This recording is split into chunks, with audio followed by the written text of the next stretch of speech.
ഓം ശ്രീ ഗുരുഭ്യോ നമ. ദർശനം കൊടുത്തുകൊണ്ടിരുന്ന അമ്മ പെട്ടെന്ന് അത് നിർത്തി. അമ്മ പറഞ്ഞു, പശു കരയുന്നല്ലോ.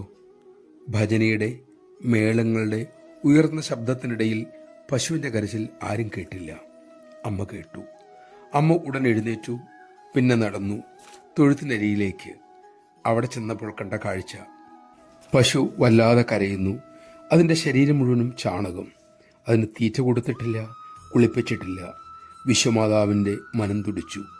തൊഴുത്തിൻ്റെ ചുമതലക്കാരനായ ബ്രഹ്മചാരിയെ ഉടൻ വിളിപ്പിച്ചു. ഉറങ്ങിപ്പോയത് കാരണം പശുവിനെ ശ്രദ്ധിക്കാൻ പറ്റിയില്ല എന്ന് അദ്ദേഹം പറഞ്ഞു. രാവിലത്തെ ധ്യാനം മുടക്കാതിരിക്കാൻ അങ്ങോട്ട് ആദ്യം പോയി. അതാണ് ഈ സംഭവത്തിന് പിന്നിലുള്ള കാരണം. അമ്മ വേദനയോടെ പറഞ്ഞു, മോന് ഭക്ഷണം തന്നില്ല എങ്കിൽ, ഇതുപോലെ മാലിന്യം ശരീരത്തിലുമായി കഴിയേണ്ടി വന്നാൽ എന്തായിരിക്കും മോൻ്റെ അവസ്ഥ?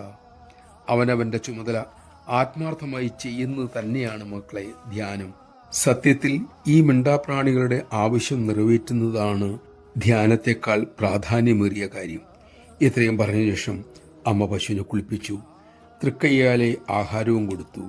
പിന്നീട് ഒരിക്കലും അദ്ദേഹത്തിന് ജോലിയിൽ വീഴ്ചയേ വന്നിട്ടില്ല. നമഃശിവായ. രണ്ട് കാര്യം നമുക്ക് മറക്കാതിരിക്കാം. ഒരുവന്റെ തെറ്റ് തിരുത്തുമ്പോൾ അതിലെ കാര്യം അവരെ ബോധ്യപ്പെടുത്തണം. വീഴ്ച വരുത്തിയയാളെ വേദനിപ്പിക്കുകയല്ല ലക്ഷ്യം, തിരുത്തുകയാണ്, നേർവഴി നയിക്കുകയാണ്.